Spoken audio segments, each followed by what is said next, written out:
नमस्कार, मैं Sunil Rawat, animation department, Minerva institute. हम बात करेंगे कि एनिमेशन होता क्या है और इसमें जॉब कहाँ-कहाँ उपलब्ध है। तो सबसे पहले हम बात करेंगे कि एनिमेशन होता क्या है, इसके बारे में थोड़ा-सा हम समझेंगे। एनिमेशन 2 चरणों में पूरा होता है, एक है 2D एनिमेशन और एक है 3D एनिमेशन। तो जैसे मैंने बोला कि एनिमेशन को पहले हम समझेंगे कि एनिमेशन होता क्या है। नॉन लिविंग थिंग्स, सपोज हमें कोई नॉन लिविंग थिंग्स है, उसमें मोशन देना है, उसको सजीव करना है, तो हम उसके लिए क्या करेंगे? कंप्यूटर के थ्रू या मैनुअल ड्राइंग बनाते हैं, उसकी शीट्स बनाते हैं और हम डिफरेंट डिफरेंट पोजेस बनाते हैं किसी शीट्स पे और उसको रैपिडली चलाते हैं। तो जब हम उनको रैपिडली चलाते हैं तो अलग अलग जो स्टेप्स बनाए हुए हैं वो हमें कैप्चर होते हुए ऐसे दिखते हैं कि वो मोशन में आ गए हैं। तो इस तरीके का जो प्रोसेस होता है वो एनिमेशन कहलाता है। अब रही बात कि एनिमेशन कहाँ कहाँ यूज हो रहा है, तो एनिमेशन आज के टाइम पे हर एक फील्ड में यूज हो रहा है। चाहे आपका मेडिकल फील्ड हो, चाहे आपका एजुकेशन हो, चाहे आपका न्यूज़ वाला पार्ट है, सारी जगह एनिमेशन का यूज हो रहा है। एडवर्टाइजमेंट में एनिमेशन का यूज हो रहा है। अब बात करते हैं कि दो चरण जो बताए थे एनिमेशन के, 2D और 3D। पहले 2D से हम स्टार्ट करते हैं। 2D में क्या होता है कि हम शुरुआत में ड्राइंग एंड स्केचिंग की स्किल्स डेवलप करवाते हैं। उसके बाद हम उनको सॉफ्टवेयर्स पे जाके डिजिटली रिड्रॉ करवाते हैं। ठीक है, तो जो डिजिटली सॉफ्टवेयर्स होंगे वो हमारे पास 2D के पार्ट पे है, अडोब फोटोशॉप और अडोब इलिस्ट्रेटर। और इसके साथ साथ हमारे पास है कोरल ड्रॉ। दो सॉफ्टवेयर जो है, कोरल ड्रॉ और इलिस्ट्रेटर, ये है हमारे वेक्टर बेस्ड सॉफ्टवेयर। ठीक है, इनमें हम लार्ज स्केल पे कोई चीज क्रिएट कर सकते हैं। जबकि हमारे पास रास्टर सॉफ्टवेयर आता है फोटोशॉप, इसमें हम इमेज एडिट कर सकते हैं। इट मीन्स कि हमने इमेज क्लिक की और उसके बाद उसमें कलर करेक्शन करना है या थोड़ा सा सेचुरेशन लेवल या थोड़ा सा उसमें कुछ चीज़ें एनहेंस करनी है, तो उसके लिए हम क्या करते हैं, फोटोशॉप का यूज करते हैं। अब जब ये फोटोशॉप में हमने 2D का प्रोसेस कर दिया है, तो उसके बाद हमारे पास एक और एडवांस सॉफ्टवेयर आता है, 2D एनिमेशन फ्लैश। तो इसमें कार्टून जो हमने ड्राइंग के थ्रू कोई चीज क्रिएट की है, उसको हम यहाँ पे मोशन वे में लेके जाएंगे। तो वो कैसे लेके जाएंगे? हमको फ्रेम बाय फ्रेम इसके ड्रॉ करने पड़ेंगे। उसके लिए हमारे पास है 2D एनिमेशन फ्लैश सॉफ्टवेयर। तो उसके थ्रू हम 2D में जो कार्टून बनते हैं या कार्टून के अलावा कोई भी चीज नॉन लिविंग थिंग्स है, उसको हमने डिफरेंट स्ट्रक्चर में कन्वर्ट होते हुए दिखाना है, तो उसके लिए हम यूज करते हैं 2D एनिमेशन फ्लैश सॉफ्टवेयर। ठीक है, अब उसके बाद आता है इन्हीं के साथ जो इंगेज हो सॉफ्टवेयर होते हैं, उनमें आता है ऑडियो एडिटिंग, जो हम अडोब ऑडिशन से कंप्लीट करवाते हैं। और एक आता है वीडियो एडिटिंग, जो अडोब प्रीमियर प्रो से कंप्लीट करवाते हैं। अब जब ये प्रोसेस हमारा कंप्लीट होता है तो ये स्टेप हमारा कहलाता है 2D एनिमेशन का। तो 2D एनिमेशन में जो मैंने ये सॉफ्टवेयर बताए थे और मैनुअल ड्राइंग एंड स्केचिंग का पार्ट बताया था, ये 2D एनिमेशन का पार्ट है। अब रही बात कि इसमें जॉब सेगमेंट क्या क्या है, तो शुरुआत में जैसे मैंने बताया कि अगर आप ड्राइंग एंड स्केचिंग अच्छी है तो आप स्केच आर्टिस्ट बनते हैं। ठीक है, और उसके बाद आप दो सॉफ्टवेयर जो मैंने बताए थे 2D के लेवल पे, फोटोशॉप, इलिस्ट्रेटर, और एक और एडिशनल सॉफ्टवेयर जो बताया था कोरल ड्रॉ, इनको सीख जाते हो तो आप ग्राफिक डिजाइनर की जॉब अचीव कर सकते हो। उसके बाद जस्ट दो सॉफ्टवेयर और इसमें इंक्लूड किए थे मैंने, ऑडियो और वीडियो। तो ऑडियो और वीडियो के पार्ट पे आप वीडियो एडिटर बन सकते हो। यहाँ पे एक और सॉफ्टवेयर हमने डिस्कस किया था, Adobe flash, 2D animation flash. तो इसमें क्या है कि जब आप ये सॉफ्टवेयर सीख जाते हो, आप 2D एनिमेटर जॉब अचीव कर लेते हो। ठीक है, तो ये 2D के पार्ट पे जॉब सेगमेंट बताया मैंने। अब आते हैं 3D के पार्ट पे। तो 3D जो सॉफ्टवेयर है हमारे पास यहाँ पे ऑटोडेस्क के हैं, 3ds मैक्स और 3D माया। पहले हम बात करते हैं 3ds मैक्स की। 3ds मैक्स में क्या क्या चीज़ें होती हैं? इसमें कंप्लीट प्रोसेस होता है कि जहाँ पे हम मॉडल बनाते हैं, मॉडल बनाने के बाद हम उस पर टेक्सचर करते हैं, फिर आता है रिगिंग करना, फिर आता है लाइटिंग करना, फिर आता है एनिमेशन करना उसको, और एक प्रोसेस आता है रेंडर करना एट द एंड, मतलब कि जब सारी चीजें कंप्लीट हो गई उसको रेंडर करते हैं, फाइनल आउटपुट के लिए रेंडर करते हैं।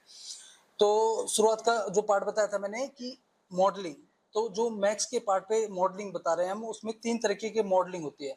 एक होता है आर्किटेक्चरल मॉडलिंग, जिसमें आप इंटीरियर डिजाइनर और एक्सटीरियर डिजाइनर का कंप्लीट पैकेज प्राप्त करते हैं, कि उसमें आपको इंटीरियर डिजाइनिंग भी सिखाई जाती है और एक्सटीरियर डिजाइनिंग भी सिखाई जाती है।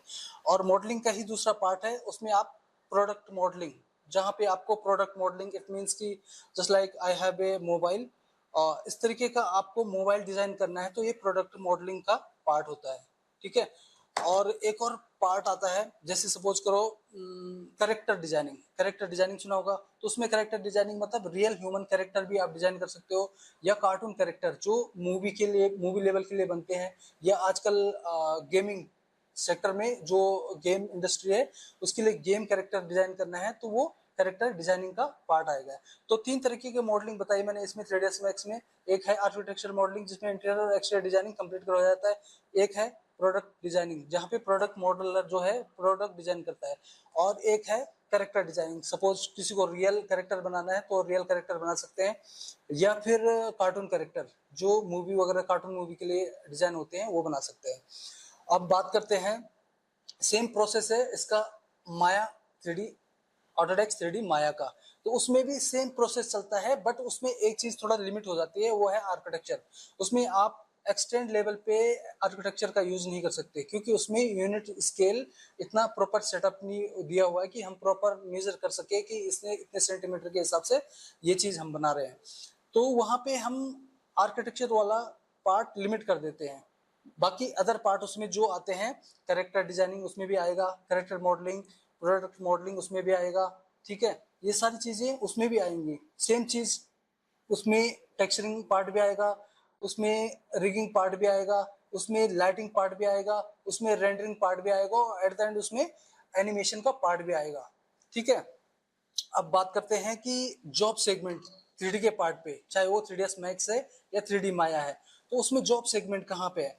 तो हमने शुरुआत का प्रोसेस बताया था कि अगर 3ds मैक्स में वो मॉडलिंग प्रोसेस में आता है, तो वो एज ए इंटीरियर डिजाइनर अपना फ्यूचर बना सकता है, एज ए एक्सटीरियर डिजाइनर अपना फ्यूचर बना सकता है, एज ए प्रोडक्ट डिजाइनर अपना फ्यूचर बना सकता है, एज ए कैरेक्टर डिजाइनर अपना फ्यूचर बना सकता है। ठीक है। तो ये है मॉडलिंग वाला पार्ट, इसमें इतने सेगमेंट बता दिए मैंने जॉब के। देन आता है उसके बाद टेक्सचरिंग का। टेक्सचर में क्या होता है, टेक्सचर में हमने जो मॉडल बनाया है उसमें हमने जिस तरीके का उसमें कलर टोन देना है, या अगर कोई क्लॉथ टाइप का आपने कुछ चीजें उसमें बनाई है, तो उस क्लॉथ को कैसे आपने टेक्सचर करना है, वो पार्ट आता है टेक्सचरिंग का। तो वो कौन करता है, जो टेक्सचर आर्टिस्ट होता है। तो एक जॉब टेक्सचर आर्टिस्ट की इसमें डेवलप हो जाती है। और इसके बाद का प्रोसेस आता है कि रिग। रिग मतलब कि जिसमें रिगर, एक जो जॉब सेगमेंट बनता है वो रिगर का बनता है। तो रिगर कौन होता है, जो कैरेक्टर जो हमने बनाया है उसके अंदर बोन सेटअप करना। जैसे सपोज हम ह्यूमन बीन है, तो हमारे अंदर जो स्केलेटन लगा हुआ है, किस स्ट्रक्चर किस तरीके से बनाया हुआ है संरचना, वैसे ही आपने जैसा मॉडल क्रिएट किया हुआ है उसको उसी हिसाब से आप क्या करोगे, बोन सेटअप करोगे। तो बोन सेटअप कौन करता है, जो रिगर आर्टिस्ट होता है। तो रिगर आर्टिस्ट एक जॉब सेगमेंट हुआ इसमें। अब आते हैं लाइटिंग आर्टिस्ट की बात। लाइटिंग आर्टिस्ट जैसे सपोज करो जिस इन्वायरमेंट में मैं बैठा हूँ, कि कहाँ से लाइट ग्लो हो रही है, कितना पार्ट मेरा इल्यूमिनेट कर रहा है। ठीक है, ये सारा हमें क्या करना है, जो लाइटिंग पार्ट है उसमें हम ये चीज सीखते हैं। तो ये कौन करता है, जो लाइटिंग आर्टिस्ट होता है। तो उसमें सेम चीज आपने किस इन्वायरमेंट में किस सेटअप में आपको कैरेक्टर को मोशन करवाना है, आपने बैकग्राउंड बनाना है, या खाली रूम में उसको वॉक कराना है, या कहीं आउटर प्लेस पे आउटडोर शूटिंग के लिए आपने उसको यूज करना है उस कैरेक्टर को। तो आपको आउटडोर के लिए सनलाइटिंग का कैसे इस्तेमाल होगा, इंडोर के लिए जो ये हमारे पास लाइट होती है इंडोर की, उसको कैसे इस्तेमाल करना है कि प्रॉपर लाइटिंग का सीन सेटअप हो। तो ये कौन करता है, जो लाइटिंग आर्टिस्ट होता है। तो एक जॉब सेगमेंट लाइटिंग आर्टिस्ट की भी यहाँ पे बनती है। अब बात करते हैं रेंडरिंग की। तो रेंडरिंग क्या है, एक प्रोसेस है जहां आपने जैसे मॉडल बनाया, उसको टेक्सचर दे दिया, उसको रिगिंग कर दिया, उसके बाद आप उसको लाइटिंग लाइटिंग के साथ प्रॉपर दिखाया, उसके बाद लास्ट में आउटपुट चाहिए आपको उसका। तो आप क्या करते हो, उसका रेंडर निकालते हो। तो रेंडर निकालने वाला कौन होता है? Render artist. इट मीन्स कि उसको सारी चीजें पता है कि क्या क्या सेटअप चाहिए इसके लिए, क्या क्या वैल्यू चाहिए कि लाइट प्रॉपर इसमें ग्लो करे, कहाँ पे कौन सी लाइट की इंटेंसिटी कम रखनी है, वो सारा किसमें आएगा? आपका रेंडर सेटअप में। तो रेंडर सेटअप एक रेंडर आर्टिस्ट स्पेशल इस फील्ड के लिए होता है। और एक और चीज जहाँ पे मैंने थोड़ा सा मिस कर दी वो था एनिमेशन। ठीक है, 3D एनिमेशन। तो जैसे आपने मॉडल कंप्लीट बना दिया, जिसमें आपने मॉडलिंग किया, कैरेक्टर में मॉडलिंग कर दिया, उसके बाद आपने उसमें टेक्सचर दे दिया, उसके बाद आपने उसमें रिग कर दिया, मतलब बोन सेटअप लगा लिया, उसके बाद आपने उसमें लाइटिंग दे दी, और आपने उसके बाद उसको मोशन कराना है। मोशन मतलब कि वो कैरेक्टर मूव कर रहा है, वो एक्टिविटी कर रहा है। तो उस कंडीशन में आपको क्या करना है? जो उसमें मूवमेंट दे रहा है, जब तक वो आपने बोन सेटअप लगा दिया, उसके बाद मूवमेंट देना जो प्रोसेस होता है उसको बोलते हैं एनिमेशन। और वो कौन करता है एनिमेशन? एनिमेटर। तो जो 3D के पार्ट पे एनिमेशन करेगा उसको 3D एनिमेटर का टाइटल दिया जाता है। एक जॉब सेगमेंट 3D इसका जो मैंने अभी डिस्कस किया 3D एनिमेटर का पार्ट बन जाता है। अब जब ये चीजें सारी चीजें हो जाती हैं, तो ये 2D और 3D का ये अलग अलग डेफिनेशन मैंने बताया। 2D के लेवल पे 2D एनिमेटर बनता है, 3D के लेवल पे 3D एनिमेटर बनता है। तो इसमें जॉब सेगमेंट मैंने दोनों में बता दिए। अब इसके अलावा एक और सॉफ्टवेयर जो आजकल बहुत ज्यादा चल रहा है, सॉफ्टवेयर इट मीन्स की डिजिटल कंपोजिशन उसको कह सकते हैं, जहां पे आपने सुना होगा VFX पार्ट। VFX पार्ट क्या है? VFX किसी भी कोई भी स्पेशल इफेक्ट आपको सीन में क्रिएट कराने हैं, जो अपने कंपोजिशन बनाना है उसमें क्रिएट कराने हैं। इट मीन्स कि वो फायर ब्लास्ट का हो सकता है, वो कुछ मैजिक फ्लेयर्स हो सकते हैं, या कुछ भी इस तरीके की चीजें बनानी हो, तो उसके लिए आपको क्या करना पड़ेगा? ये प्रोसेस फॉलो करना पड़ेगा कि उसमें आपको VFX का पार्ट सीखना पड़ेगा। तो ये किस सॉफ्टवेयर के थ्रू हम सिखाते हैं? Digital composition. तो इस सॉफ्टवेयर, इसके लिए हम सॉफ्टवेयर यूज करते हैं अडोबे आफ्टर इफेक्ट। ठीक है, इसी में एक और पार्ट आता है, इसी में जो डिजिटल कंपोजिशन वाला पार्ट है, कि आपने मूवी में देखा होगा कि मैक्सिमम मूवी क्या बनते हैं? ग्रीन स्क्रीन के आगे या ब्लू स्क्रीन के आगे। तो ये क्या है? क्रोमा सेटअप होता है। तो इसको कैसे रिमूव किया जाता है? ये भी एक प्रोसेस है, ये VFX के सॉफ्टवेयर के थ्रू ही हम इसको रिमूव कराते हैं। तो ये जो मैंने सारा प्रोसेस बताया एनिमेशन का, ये शुरू होता है हमारा 2D लेवल से और 3D लेवल तक, और इसमें स्पेशल इफेक्ट, ये सारी चीजें जो मैंने डिस्कस की है, ये कंप्लीट पैकेज आपका एनिमेशन के अंदर आता है। ठीक है, तो मेरे हिसाब से जितना मैंने गाइड कर दिया है इतना काफी रहेगा समझने के लिए। तो मैं अपने सेगमेंट को यहीं पे स्टॉप करता हूँ। शायद ये आपको पसंद आए, और इसी तरीके से इसमें आप करियर बना सकते हो।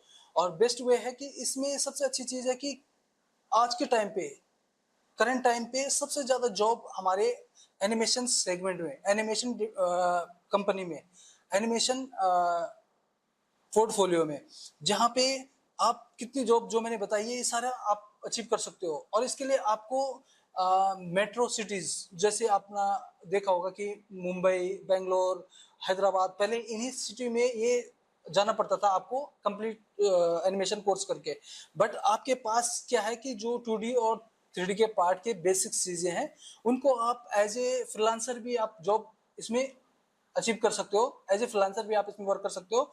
और अगर एज ए फ्रीलांसर आपको जॉब वो नहीं करनी, तो आपको 2D और 3D के लेवल पे जो बेसिक जॉब है, जैसे 2D एनिमेटर और स्केच आर्टिस्ट, इलिस्ट्रेशन आर्टिस्ट, ये सारा आप क्या कर सकते हो? जो आपकी जहाँ पे आप सिटी में हो, इस जगह आप इनकी जॉब आराम से अचीव कर सकते हो, क्योंकि इंडस्ट्री इतनी वास्ट हो सकती है, आपको ये जॉब इजीली अपनी सिटी में प्रोवाइड हो जाते हैं।